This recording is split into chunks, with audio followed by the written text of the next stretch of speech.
All right, live once again for another enthralling and probably absolutely titillating and extremely engaging live stream conversation about subjects that were put in request for some of the previous live streams for me to talk about exercise. And I'll talk about some stuff that I recommend, some basic ideas that I think are very useful, have been very useful for me, and will be very helpful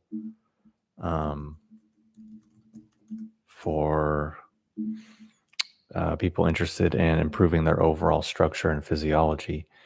And then I will discuss even some issues with internal training. I think my thoughts about that, if I recommend it, because it seems like there's always quite a bit of confusion in regards to that, because I often say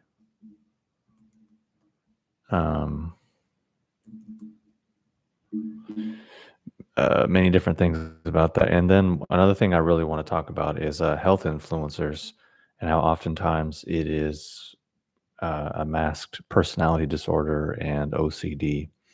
And I just, every day I see more and more examples of health influencers kind of just starting here and then ending up right back where they started. Like, for example, now I'm seeing people promoting the health benefits of eating processed sugar.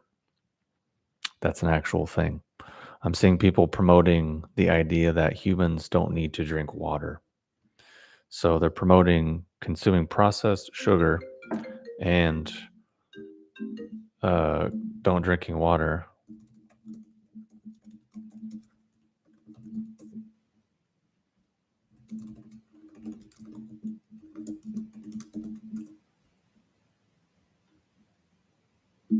As a new health fad, which it's like, that's usually where people start. Pretty much everyone in their health journey, when they're trying to change their physiology, it comes down to, hey, maybe drink more water, or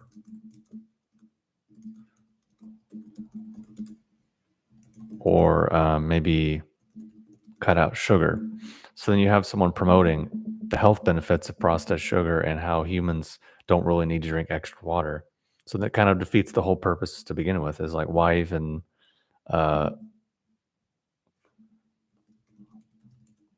worry about health in the first place if processed sugar has health benefits? And you're talking about how Hugh Hefner drank 15 or 30 Pepsis a day, and Warren Buffett gets 25% of his calories from Coca-Cola and sugar. Then what is even the point? And then I can tell you another example of many long-term paleo and keto people that now practice metabolic flexibility, which means their body can burn fat, protein, and carbohydrates as fuel. So it's like, okay, so you just eat food. Interesting. So you had to go this whole thing to just start off where everyone already starts in the first place, which is just eating food. So then what was the point of the whole thing you just did? And then you have people, long-term keto people, that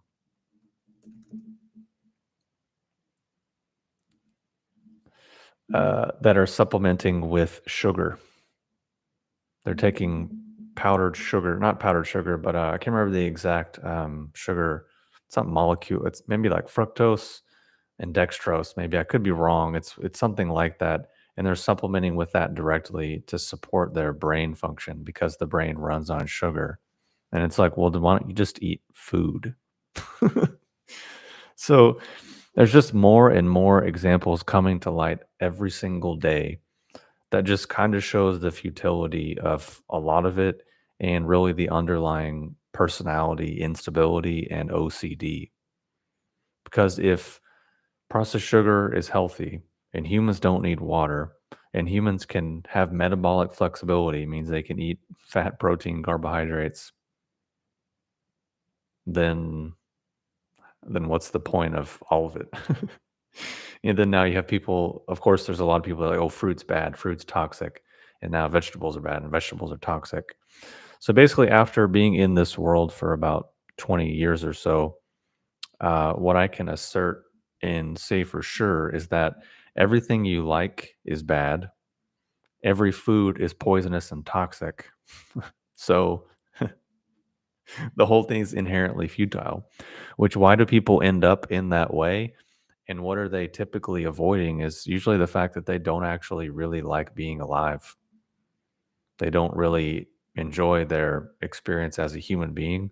So they're trying to just figure out, they're trying to find the demon or find the witch or find the evil thing. If they could just micro eliminate that evil thing, then all of a sudden maybe they'll be saved and find the promised land, which is something I've been saying for the better part of a decade. But of course, that never happens. And because it's not a really legitimate process to begin with.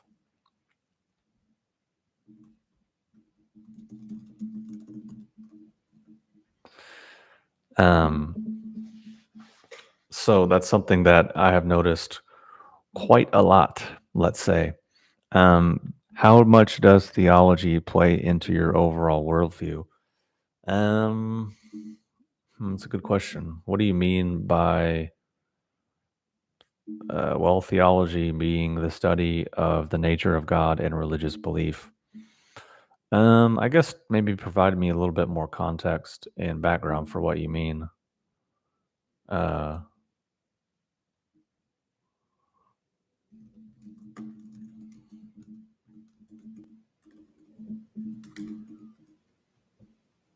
and then I can tell you.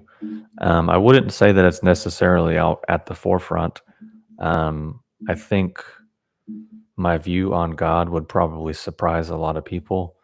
But I can say, if you really want me to go into it, I can. But it's one of those things that's such a personal, subjective thing that's also can be very offensive to people. Um,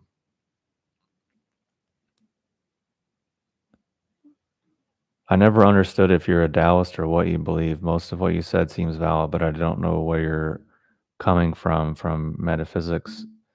Yeah, I don't really have a specific ism that I particularly subscribe to. I can see validity in many different things, but I just don't really get into those things because it's such a personal thing for so many people that is so emotional in nature, that if I say what I really think or feel about it, then it can hurt people's feelings or make me seem a certain type of way. And for anyone, if a person has the mindset of trying to put someone in a box, or like you believe this or you believe that, or you believe this, so that means you don't believe that, people like that are going to find me very frustrating and annoying, because I don't really look at things in that way. And my view is a lot different. But again, that's just for me personally. And to be totally honest, there's a degree to which how I live and what I do for myself is not what I recommend for other people at all. Um, and the standards and the things that I do for myself is not really what I do for other people. It's kind of compartmentalized in that capacity.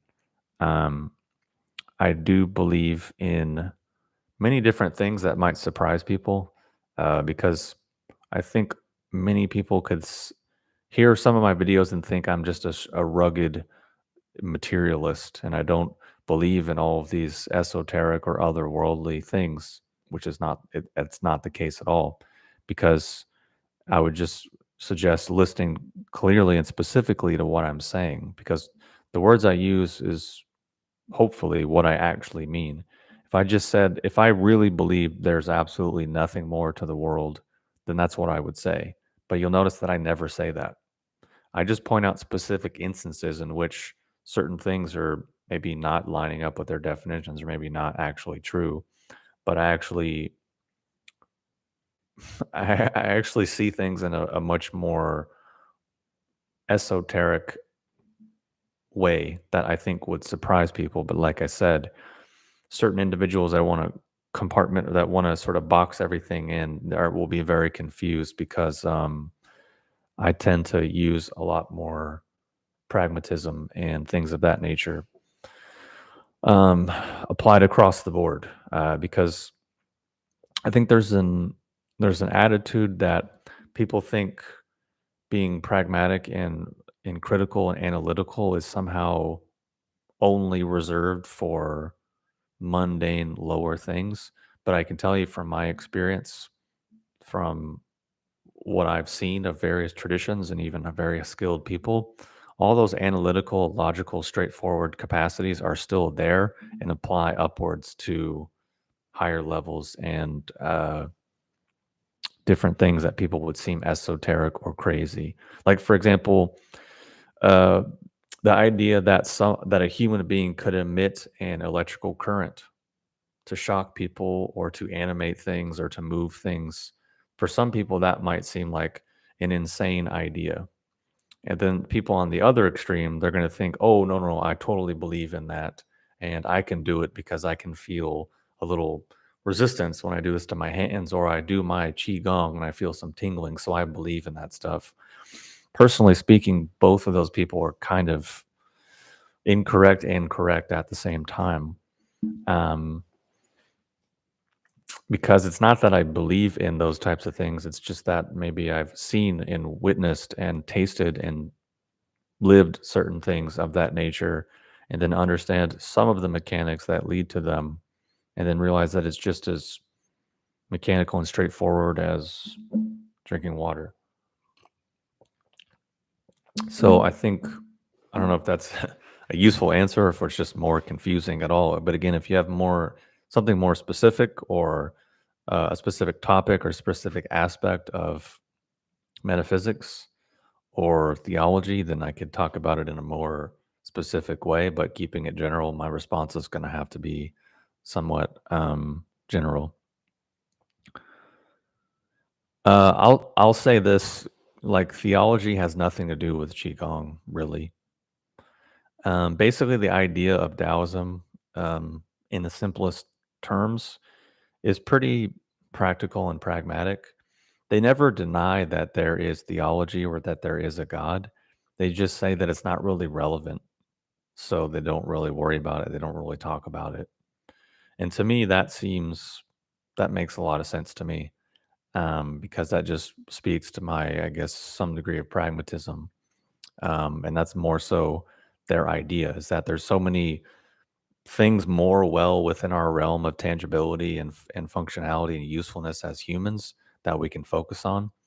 And ultimately, this is a point that I try to make quite a lot, which is, it doesn't really matter what you believe or what you subscribe to or what ism, because this is another aspect of Taoism, is they stripped away all the imagery and all the fluffy stuff that people get obsessed with and hypnotized and bamboozled by, and reduced it to the most simple, basic mechanics. Um, but again, human nature likes to get lost in all the images. They like to obsess over the map, but miss the territory. They like to eat the menu instead of the meal. And the idea is that really what counts is our conduct, how we live our lives, who we are as people. Uh, Ultimately, that's the most important thing. Because I can tell you, as someone who grew up in a very religious, very conservative part of the country, just as many awful, terrible people there as there are out here on the West Coast, where there's much less religion, and vice versa. Plenty of people that were religious and happen to be great people. Plenty of people that I've met that are devout atheists that are also very wonderful, well-to-do individuals. So I guess it's the separation of ethics and morality from theology. But again, uh, a lot of these things are personally above my pay grade, meaning I'm not in direct contact with spirit. I don't have an aura or a halo around me. I'm not able to manifest objects or set things on fire with my mind. So that level of of existence is not really particularly relevant to me. I'm still like, how can I have more energy when I wake up in the morning? Like, very lowly, mundane type things. And I think what a lot of people do, and this is just only my opinion, is they kind of farm out and outsource their own personal accountability, responsibility, and sovereignty to these different isms or these different entities or these different institutions or ideas and use those as surrogates uh, for the actual internal relationship they should be cultivating, which is their own conscience, their own capacity for inner truth and discernment, um, and empowerment. Which those are things that no one else can give to you. People can pray forever. People can go to church every Wednesday and Sunday or whatever they do and still not have those things because those are all self bestowed. Sure, maybe some people are lucky and they inherit it, or maybe they had a certain particular kind of upbringing and they come more naturally. But ultimately, that's a relationship, that's an internal thing, and no one can do that for us. Even a highly skilled teacher, spiritual teacher, a Nagong master, a Qigong master, they cannot do those things for us. So they could give us all the chi in the world and fill our dantian and open our channels, but we'll still glass ceiling at that threshold because those are things basically basically that yeah. What do you think of the argument that objective ethics have to come from a god? I don't have a strong position on this. I'm interested in hearing what you think. I think that's just kind of what I was just trying to explain is that individuals like to outsource and delegate their own personal ethics and morality and conscience and choices to some external thing, use it as a scapegoat, use it as some sort of false image, when in reality, like I'm saying, these things are self bestowed. And there seems to be some kind of inherent something within most people that can look at something and we can agree that's probably wrong. Now, obviously, morality and these things can get very complicated. Like, it's very easy for us to say these strong positions, but we're also not usually in positions of power having to make really difficult decisions. Which you can just study history, study movies, study things of these nature. You find people in positions of power who find themselves in really complicated ethical and moral positions. But again, most of us aren't having to live that kind of life, so we're very lucky. So we can make very simplistic black and white, either or kind of ideas. Um, but again, like I'm saying, is I think people like to outsource these things and delegate these things. And when we do this, we feel disempowered. And the more we feel disempowered is the more we want to subscribe to these external surrogates, whether it's a political ideology or some identity politics, or I'm a feminist, I'm a red pill, I'm a whatever label thing. The more those things have value is usually because we're giving it value or giving it meaning because we're lacking it internally within ourselves. And really, the degree that we're disconnected from our own sense of right and wrong, our own sense of truth, our own sense of personal accountability, responsibility, these things is the more we're going to get sucked into these types of endeavors. Um, and we're going to think that it means something more. It's kind of like saying if I put on, this is like kind of a blue sweatshirt. If I have a brown one over there in the chair and I put on the brown one, it's like, oh, now I'm a different person. Brown has these associations. So now because Brown has these associations that I believe in, now it means I'm a different kind of person. The reality is I'm still the same kind of person. And the degree that people are disconnected from this capacity is the degree that they open themselves up to exploitation and falsehood of all shapes and sizes, manners, and forms. Period. End of story. It's why people like follow these caricatures and just tropes and generic Instagram influencer type people and even YouTubers, again, whether it's feminist or red pill or fill in the blank other ideology or extreme, they follow it because they both have agreed to outsource this stuff within inside of themselves so they feel a little bit empty and vacant. So together they emotionally stimulate themselves and keep running on this hamster wheel to try to fill in the hole, but ultimately that never actually happens. Why? Because they just stay subscribed and they don't actually grow. They don't actually evolve or develop as human beings, which is why if you had the mind to observe an influencer or some figure over the course of a decade, you'll notice that the vast majority of the time they don't actually change or evolve, that their positions, their views usually are the same, or they just go from one extreme to the other. I believe this, but now I'm against it. I was against this, but now I believe this. I mean, look at JP Sears as an example. He was a super soft, feminized, therapy yoga bro. And then now he's a red pill weightlifting carnivore America type guy. Still the same guy. It's just this is the new version, the new extreme of whatever he was doing. Nothing really has changed that much. It's just the latest version of OCD, personality instability, that is the most stimulating right now. And that's really what I think is the conversation that really no one wants to have and no one wants to hear. How can I say this is that when I was in college and taking philosophy classes and ethics classes and philosophy of religion classes, no one wanted to hear what I had to say at all. And it was basically this, because no one wants,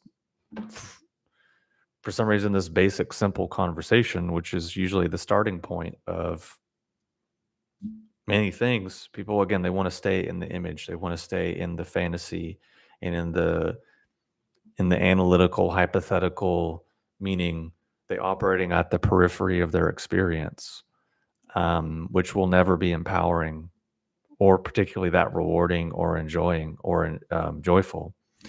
So we'll always keep him craving and wanting and desiring and creating and all this stimulation. But I think again, a lot of the stuff is personal. It's the individual with themselves, by themselves, having quiet reflection, having quiet contemplation, and that's really the only place that it can happen. No one can do it for you. Some dork on YouTube can definitely not do it for you. Even a high level spiritual teacher cannot do it for you. It's something that each of us has to do and has to live with. And I think this is actually within the religious texts.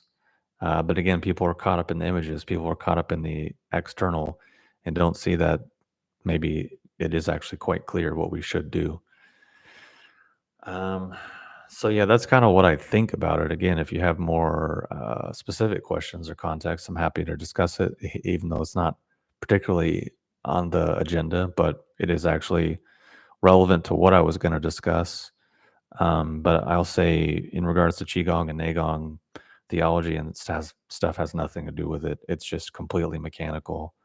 Um, Once those things maybe bridge over to spirituality or Shen or something higher, then yeah, then those things become a lot more relevant, perhaps.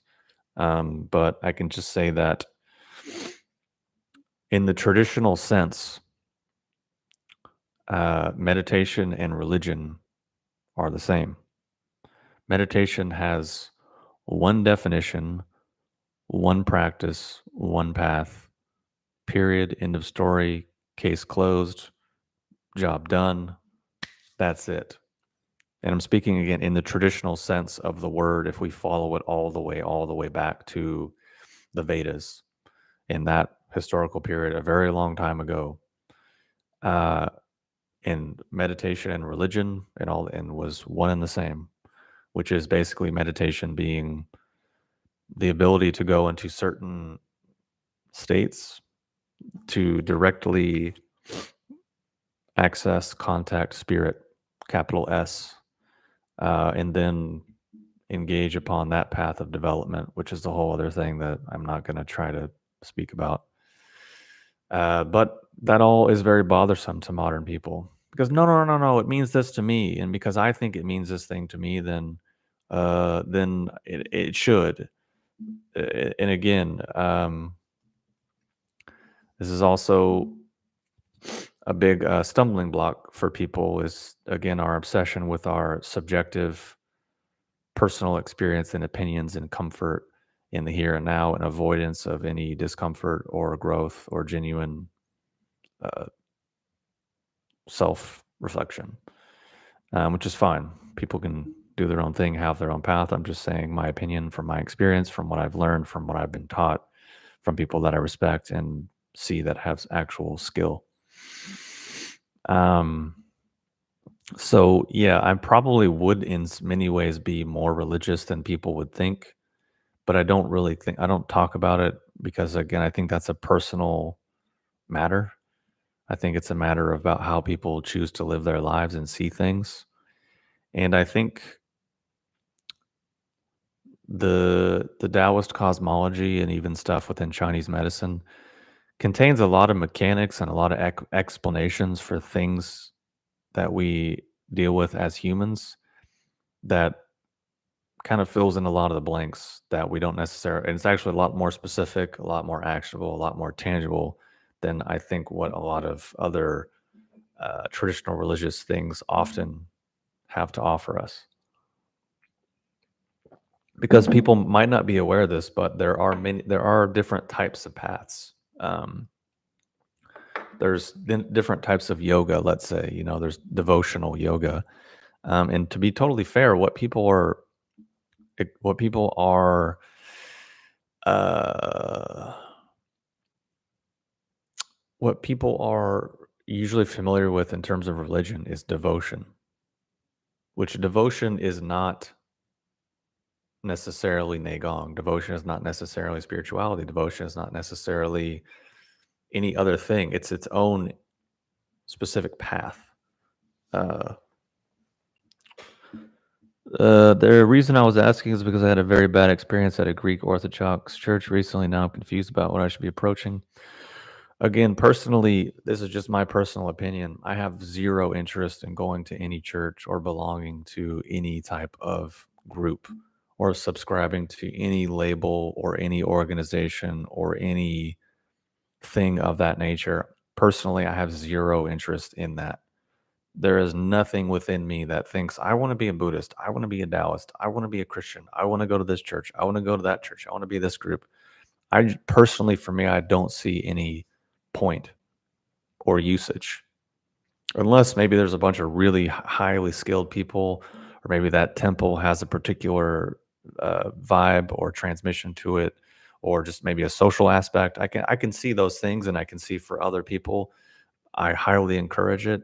Like my parents, for example, they go to church multiple times per week and have for as long as I've been alive, and probably as long as they've been alive.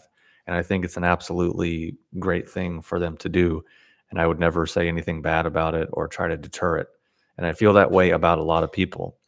But I think maybe that confuses people. It's like, wait, you can fully support something for someone else and think it's great for them, but then for yourself, you have zero interest in it. It's like, yes, because those other people are not me. They're their own people. They have their own lives. They have their own values and inclinations and goals. So they should follow those. On the flip side, I have my own. So I have no interest whatsoever. Because again, like I'm saying, this stuff is personal. It's a person's relationship with themselves. You don't have to go anywhere or do anything special for that. And again, I'm pretty sure it's in all the religious books from all the teachers. I've been saying this forever. You don't have to go anywhere or do anything because this is what they're talking about. It's inside of you. The path is inside of you. This is a big piece of it. But again, people are outsourcing it. Oh, I'm a member of this group. Oh, I've been doing these things. I can check these boxes. I can say these things. And that's just their identity and their accumulated sense of self based in memory, based in emotion, based in reactivity, based in stress and fight or flight response, which pretty sure the religious texts talk about how all of those things will be obstacles and are not the actual path. What it was Jesus talking about with being able to fit through the eye of the needle and that whole thing, that's part of the idea there, in my opinion. and all the stuff that has to go and be sacrificed and be burned away. It's kind of that stuff. And then what does basically every legitimate tradition do from the beginning? Try to burn all that stuff away. um, but again, this is within each person. And also I can tell you that everything I'm talking about also has a physiological basis and mechanism, and you can see it in someone's body because there's various regions and correspondences for all these things, and I can look at someone's body with my limited knowledge and see this is full, this is empty, this is there, this is not, and you can kind of know to a certain extent what's happening. Which is why in all of my videos I talk, or not all of them, but some of them I talk about fantasy, superstition, wishful thinking, imagination, visualization, uh, emotional reactivity, fight or flight response, or hedonism. This is ultimately what people are doing, but putting it under all these different other labels. And that's not a dig on anyone or anything. It's just trying to label things more accurately. But anyways, this is not really what I necessarily wanted to get into, but I'm happy to continue it if you have other questions or want me to explore different things. It was somewhat relevant because I was talking about health influencer and these things going full circle and really just being masked personality disorder and OCD. Um, so there was a request in a previous live stream to talk about exercise and my thoughts on that, what I think, what I recommend, what I've seen, these types of questions. And I would say, long story short, without again getting into the vast clusterfuck that is the internet exercise space, I'll say something which will probably ruffle some people's feathers and just straight up recommend functional patterns. Talked about this before. People kind of don't really like the guy, Nowdy, the founder, because he's very opinionated and very straightforward in his approach. Personally, I enjoy it. I respect it. I don't necessarily agree with everything he's saying, but I can try to understand where he's coming from and use that as a basis to learn. And he's very quick to point out the flaws in a lot of other systems and things that people are doing, which again, people get butthurt about and upset and emotionally reactive. But more often than not, he's actually right. And from someone who's been kind of following him online for 7 or 8 years, he's been proven right quite a lot. And he says similar things about the fitness industry that I say about a lot of other industries as well. So maybe that's why I like it or like him. But I do highly recommend their 10-week course for people who maybe just want to learn to move their body more properly and heal and get rid of some joint compression and overall compression in their body to learn to be able to move more uh, efficiently and sustainably over the long term, regardless of whatever other activities that they are going to do.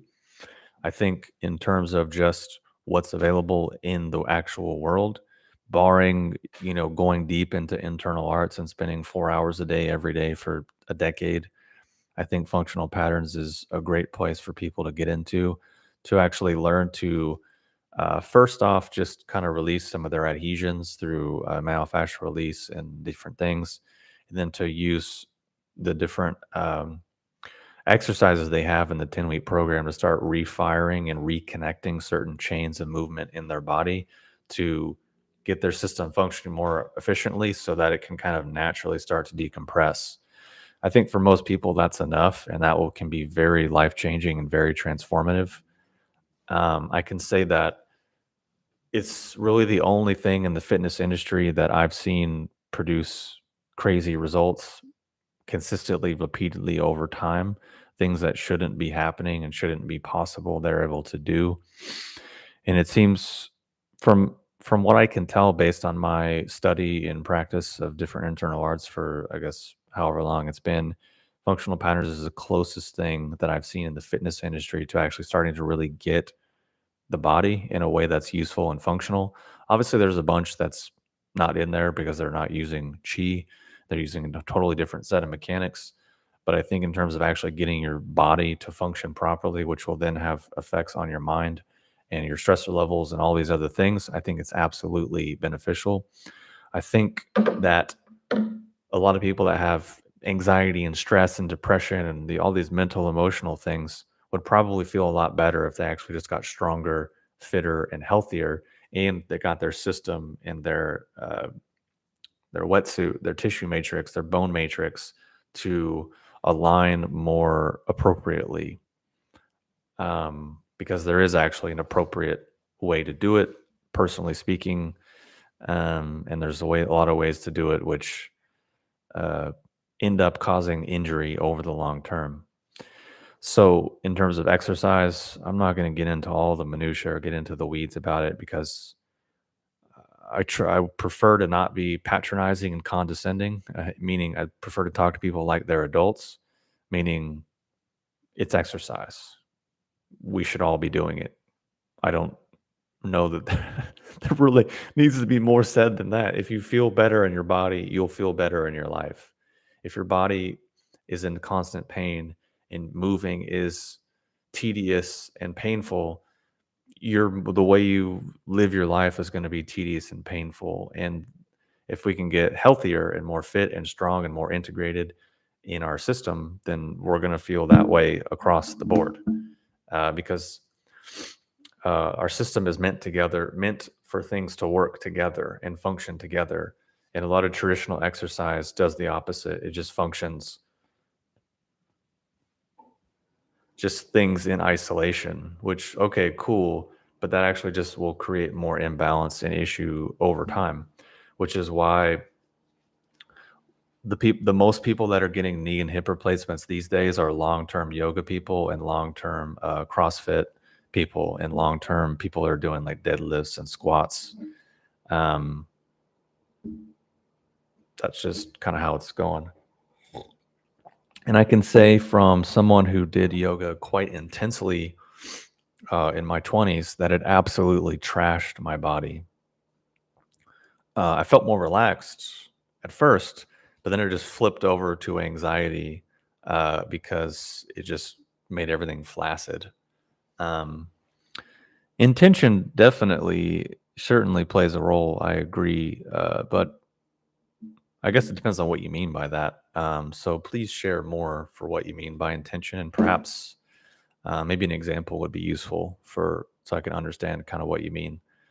I think intention can be very useful, but also uh, mechanics, I would say, would be even probably top of the chain in terms of beneficial aspects. But the thing is, with yoga, for example, as a thing, um, traditionally, and what the words actually mean, and if we go back to what it actually was, you don't actually make the posture. The teacher would adjust certain energy flows in your body, and then the posture would manifest. Not like, oh, I'm tight, I need to do a forward fold. The teacher would tinker with your energetic flows, and then you would be in that posture. So it would be from the inside out rather than the outside in. It wasn't about anatomy. It wasn't about physiology. It wasn't about hinge joints. It wasn't about breathing deeply. It basically, if you take everything that people are doing now, it had nothing to do with any of those things. But because the actual core contents are gone, people are trying to fill in the blanks. How that's the case is how everyone's able to have so many different interpretations and so many different forms and formats and applications and variations and flavors, which is totally fine and cool. Whatever helps people and they can adjust and have fun with it. I'm just saying traditionally for what the words actually meant and how it was actually used historically through time prior to the modern age, that's more so what it was. Because I can tell you, if certain things are adjusted within your energy system, your physical body will instantaneously change. You could go into shapes that you could never do before. You could do things that you could never do before. Everything could completely change and reorganize because, and this is the weird thing to explain is that our physical body is actually a manifestation of all of these non-physical organizational processes. Uh, and those non-physical organizational processes are what we are the actual mechanics for all these things that we're seeing, whether it's Tai Chi or Qigong or yoga or all these other things. But again, as a caveat, they're all different. They're not the same. We just got to get that out of the way. They're not the same. Um, but those non-physical things are what actually has the power, and that's the actual practice. But that's all gone now. So all we're left with is like stretch this and breathe here and do this and lift here, which is very useful. Of course, because if it makes people healthier and relieves pain, it opens up their body. Great. Um, Breath also helps manifest the pose. I always emphasize that it doesn't matter what the pose looks like; it's the sensation stretching the body. Yeah, for sure. Um, every would kind of have to be adapted to people's bodies, and it's more so because there's people that are born with different ranges of motion. People's skeletons are um, in different shapes, which people's hip sockets can be different, so their hip flexibility and mobility will be different. All these types of variations.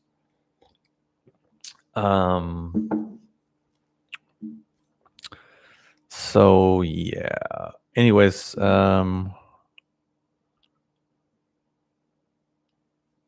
let's see. So yeah, that's what I'll say about exercise. I think I would recommend functional patterns for people to do it. That's about all I can recommend in terms of the exercise fitness world. I think the rest of it, cool. I'm not gonna say anything particularly bad about it. People can do what works for them. Um, uh, what do you think of Jeff from Athlean X? I think I don't want to talk about too specific things because I don't want to get into the weeds and the minutia of all these different things. I'm trying to just keep it general and say that a lot of exercise things, most of it actually is very mechanized and maybe not the right way and doesn't train the body to move as an integrated whole. Um, and that's where, like I said, long-term yoga can actually damage people, and why there's one of the top demographics of people that are getting hip replacements and knee replacements is long-term yoga people, because eventually it just slackens the body, and then because a lot of it is just how we're actually interfacing with gravity, and that's a lot of times what's wearing out people's joints is that the elasticity and natural inherent anti-gravity plasticity and tensegrity and integration of the body is being eroded from a lot of these mechanical exercise programs, whether it's XYZ fitness strength thing or deft lifts or yoga or whatever. The underlying core mechanics and the problem is that it is usually using the body in a very disintegrated manner and training things to work independently of other things, which will usually only weaken the body over time. In over a long enough period of time will cause injury. And people sometimes don't want to admit that the people they follow online maybe have had a bunch of injuries, a bunch of surgery, or they are on a bunch of drugs: TRT, PEDs, peptides, growth hormones, or they're smoking a bunch of weed, doing a bunch of ayahuasca. People have to take dare I say, think holistically and see the whole picture instead of just looking at this mechanized thing and wonder, maybe this person's only able to do it because maybe they have great genetics. Could be a thing. Or maybe they have literally nothing else to do. So that's their whole job. Okay. Or maybe they're on a bunch of drugs and maybe they've had a bunch of injuries. Maybe they have a bunch of injuries. Maybe they're in constant pain. Maybe they have all these other problems that you don't see because you only see what's on a little reel on Instagram or a 90-minute class. Or people do things that feel good now. Because I can tell you everything feels good now, like for a short term. I mean, I could go online and talk about the health benefits of cocaine. Oh my God. Since I started snorting cocaine every morning, my energy levels went through the roof. My productivity went through the roof. My mental clarity, unheard of. I got so much more done. Cool. No surprise there. But let's look at this over a longer period of time. And I think that's where people get a little bit confused is you need to stretch it out over a longer period of time. You need to zoom out a little bit and not just focus in on tiny little things because that's what everyone does because that's the things. Oh no, I did this thing and I felt better. Oh no, that person did it and they felt better. It's like, yeah, well, maybe if they would have done anything, they would have felt better. And something is better than nothing, sure. But let's stretch it out. And also, it depends on how much are they actually doing. Is it 5 minutes a week? Okay, great. Or is it an hour a day for many months? These things need to be taken into account. But that, again, that's all I'll say really about exercise. The last thing I'll say too is um, I grew up playing sports since pretty much since I could walk. I think probably I was playing soccer and started off there, and then eventually through high school, and then I kind of quit around that time frame. But one thing that stood out to me and that is still standing out to me is the numerous people that I knew that just dropped dead in their 50s and yeah, probably in their 50s. Uh, yeah, late 40s, 50s, who were very healthy and they were, very fit. They had very low body fat percentage.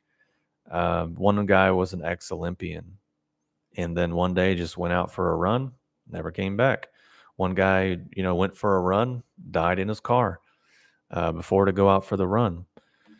So there's something also about that that I don't know if we've actually completely figured out, but it's something that really stood out to me and made me think, maybe when I'm in my 40s, 50s, and 60s, I shouldn't try to act like I'm in my teens and 20s,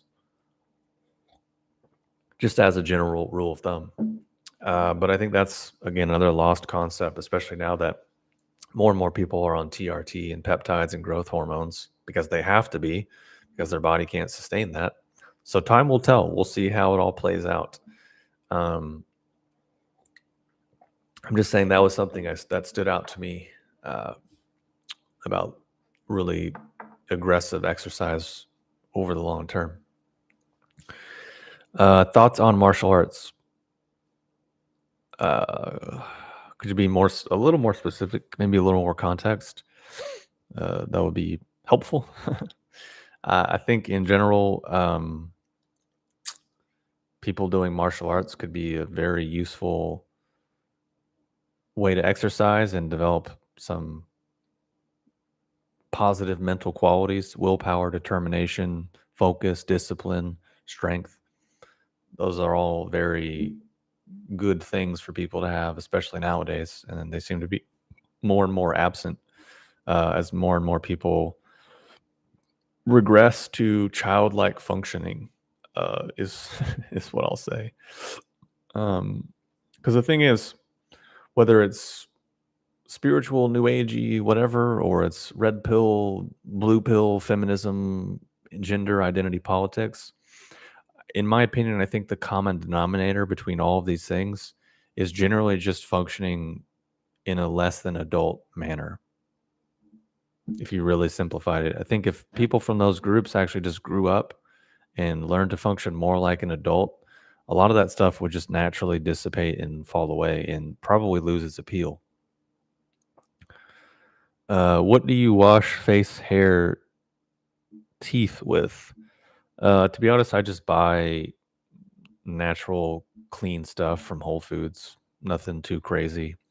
Um, I think my toothpaste is like Tom's fluoride free propolis, bee pollen, cinnamon flavor, or something like that. I don't know. And then some kind of natural essential oil based mouthwash. And then same thing with face and hair. Yeah, I just buy whatever natural, interesting looking stuff from Whole Foods, and that's about it. I don't really worry about it too much. Let's keep it pretty darn simple and easy. um, let's see what else I had on my outline.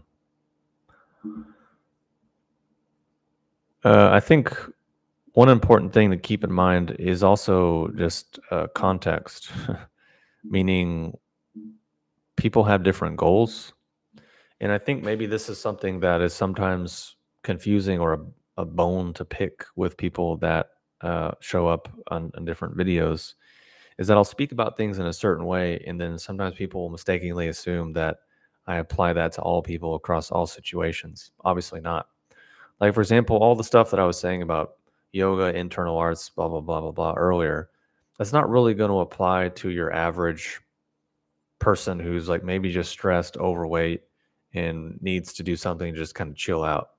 Okay, that's what they're looking for, and then fine. But I think I guess that degree of distinction is sometimes confusing or something. I don't know. Maybe I'm just not doing a very good job of articulating it. But I also think in general, people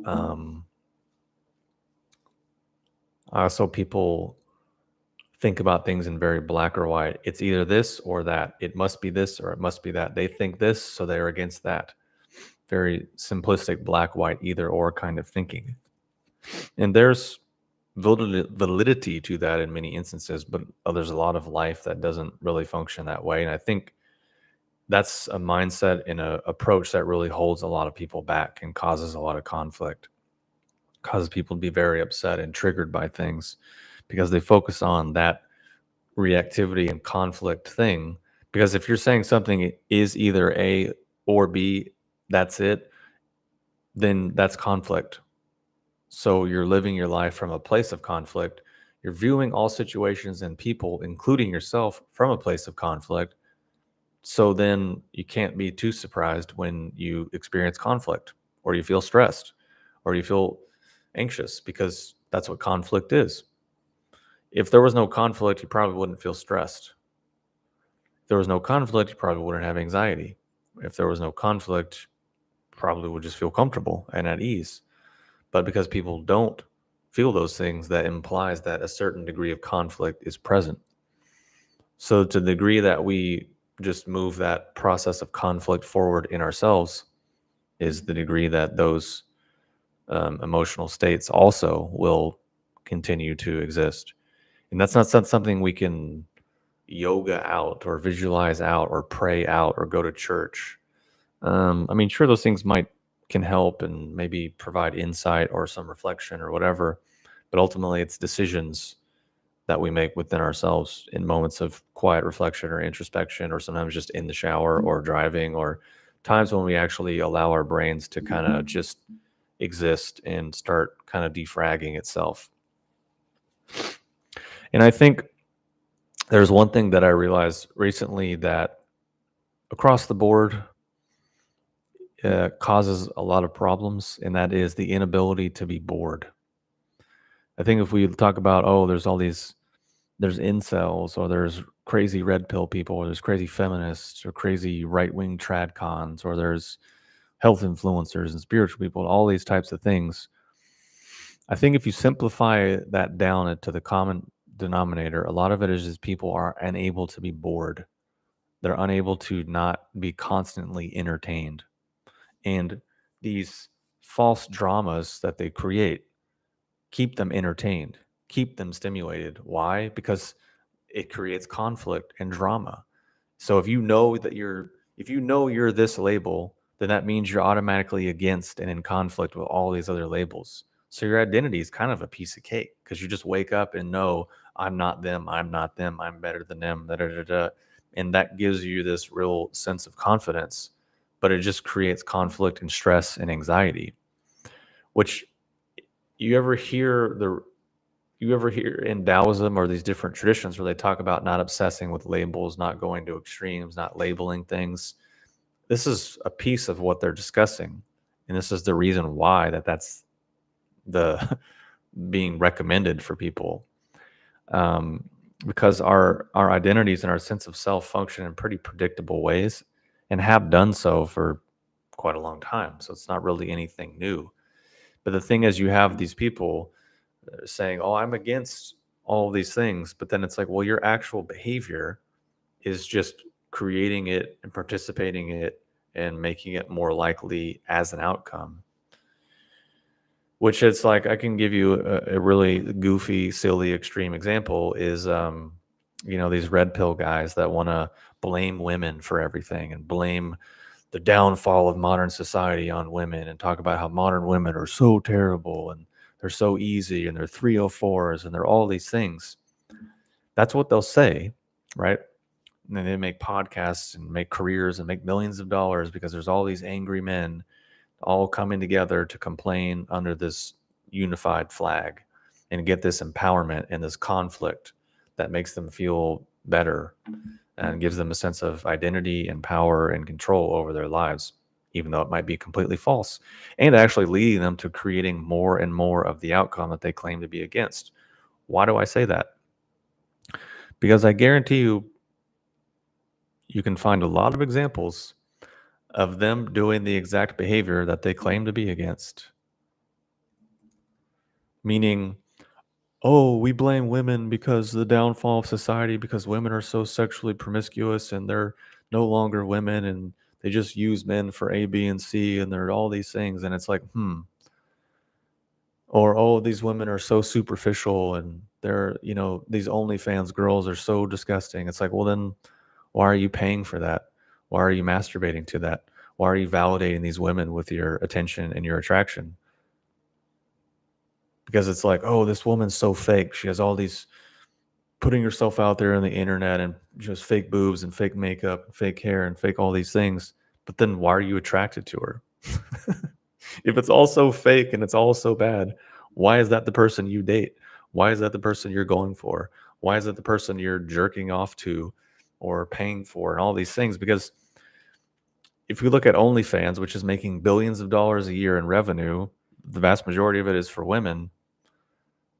I can guarantee you there's millions and millions of men that are paying those billions of dollars, which, how can you blame one woman when there's 150,000, 200,000, or a million guys paying her money for that behavior? Wouldn't more of the blame actually be on them? Because if they all actually had a backbone, had a spine, had some maturity, had some self-control and say, no, I'm actually against this, so I'm not going to support it. I'm not going to participate in it. But they don't, because they have the willpower of a small rodent and they are actively participating in their own demise and actively participating in the exact outcomes that they're against. Another example is they're going to blame women for being all promiscuous and doing all these things, but I guarantee you they're all about game and seduction and using women for sex. And it's like, well, if you're creating a context in which you're treating women in these ways, then what choice do they have other than to respond in the ways in which you claim you're against? Because it's basically, if you back a human into a corner and make them feel threatened or put them on edge, they're going to respond in a threatened, on edge, defensive manner. Male or female, fill in the blank. It doesn't matter. It's just human nature. So if there's millions of guys that are just treating women in this way, then how do you think those millions of women are going to respond? And then it's just going to create this chicken or egg situation, on and on and on and on and on. But then, hey, who wants to change or take any responsibility or admit any of the actual mechanics when you can just go on the internet, subscribe to an ideology, and then now you feel like you're joined a cool club and you're making all this money and you just can keep blaming each other ad infinitum, which is just making problems worse and making people more reactive and more divided and more stuck in the worst aspects of themselves. Because how are you surprised at the outcome when the currency of relationship is now putting each other on the defensive and trying to exploit each other for your own self-absorbed gain, and viewing each other in this highly dehumanized manner? The outcomes are not at all surprising. But again, like I've been saying for most of the live stream, is people are not willing to take any degree of responsibility or maturity for their own actions within these dynamics, men and women. Neither of them seem willing to do that. They both just want to blame each other, or blame society. Society's this way, and the media made us do this. It's like, no, dude, you decided to do that because maybe you're just not an adult and you can't exercise any degree of self-control over your emotions and over your sensations and over your appetites, man or woman. That's basically what it comes down to. Oh, I want this, gotta have it. Oh, I want this, I gotta have it. And then you're functioning in a childlike manner, expecting an adult outcome. So I don't, none of it is in any way, shape, or form surprising to me. And it's quite sad that people are just stuck in this extremely low level of functioning, and just in this doom loop spiral, because it's just this. Yeah. Anyways, enough about that. Can talk about it more if people are interested, but I don't think many people listening or watching are particularly interested in those things, because when I talk about those topics, those videos seem to do a bit low engagement. They get views, but no engagement. So I don't know what that is. Maybe what I'm saying is confusing, because I'm not actually blaming anyone or demonizing anyone, but actually just pointing out flawed dynamics within both parties. Um, what did you do to bring your body back to balance after isolating exercises? For me personally, it was just a lot of standing within internal arts and learning to transfer my body over to specific mechanics that I've talked about in previous videos, which aim to integrate your body into one whole. Just doing weird, goofy Tai Chi movements or standing won't do it. That'll actually just trash your body even more, because integrating your body is only done through integrating your body, not through like, I'm standing like a tree, I'm visualizing the universe. No, that's just standing like a goofball, making your shoulders and your neck tight and your legs hurt. That's all that's doing. Integrating your body is integrating your body. That's a whole set of principles and mechanics and processes, which I'm not going to try to explain on a YouTube live stream. But like I said, for what's actually accessible for people, I recommend functional patterns. You can do their 10-week online program. It's week by week. I think that's a great place for people to start.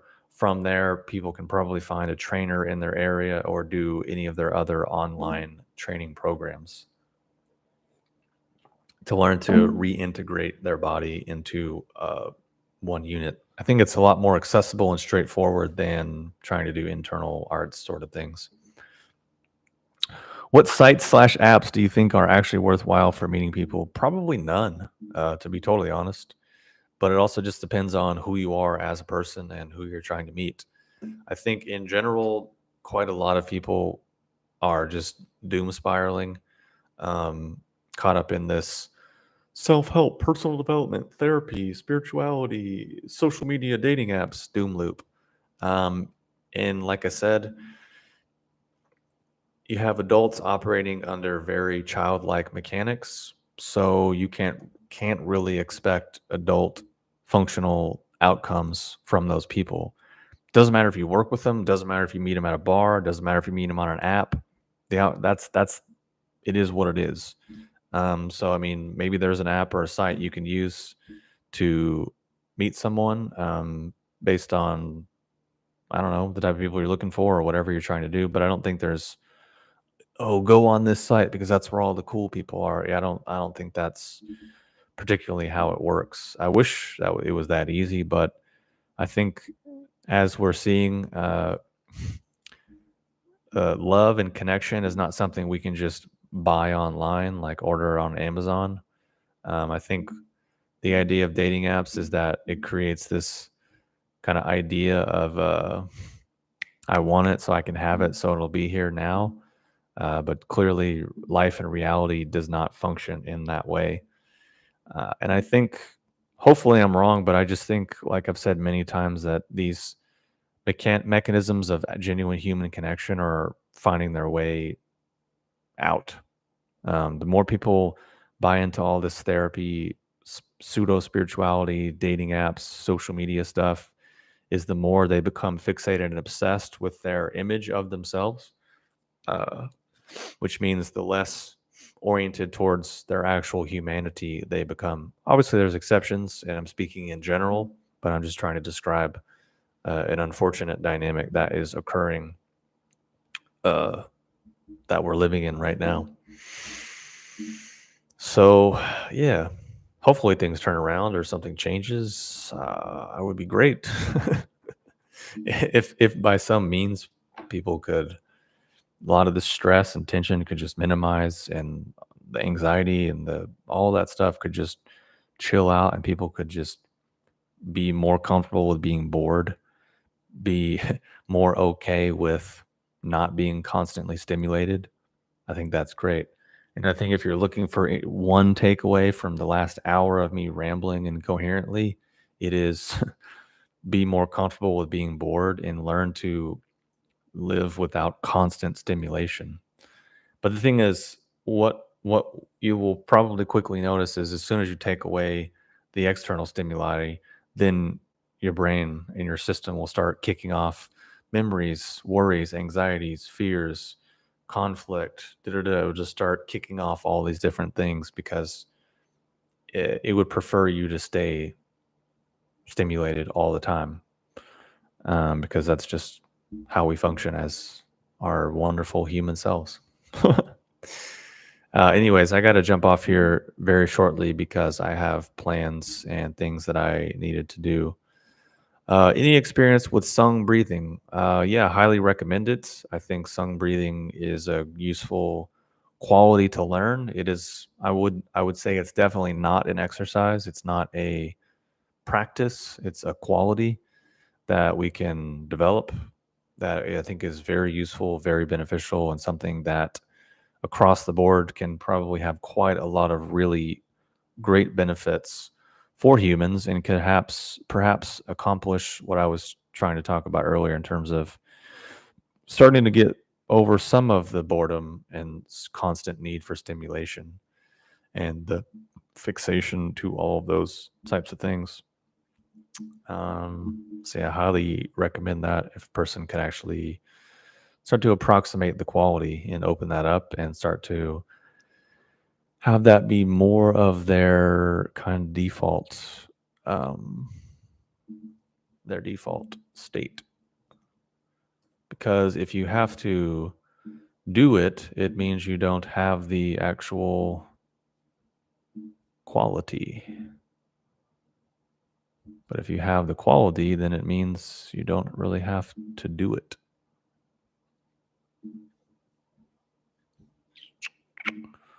Let's see. All right. So if there's no further questions, I will evacuate the channel or the whatever it's called. I'll end the live stream if there's no other questions because I really covered my outline and I also really need to pee because I drank a bunch of water before I got on here. I've been drinking it the whole time.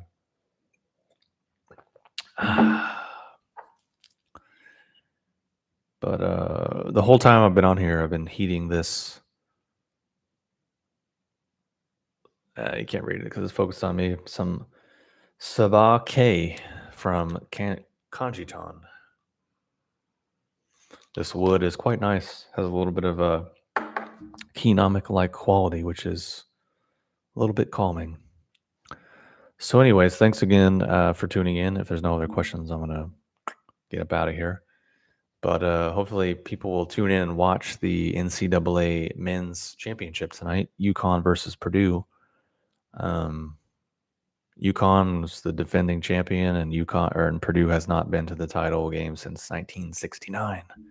So, as someone who grew up in Indiana, kind of rooting for Purdue, and just because I don't know UConn, they won it last year.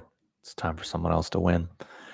But anyways, thanks for tuning in. Hopefully this has been helpful. I really appreciate all of the questions and the thoughtful conversation.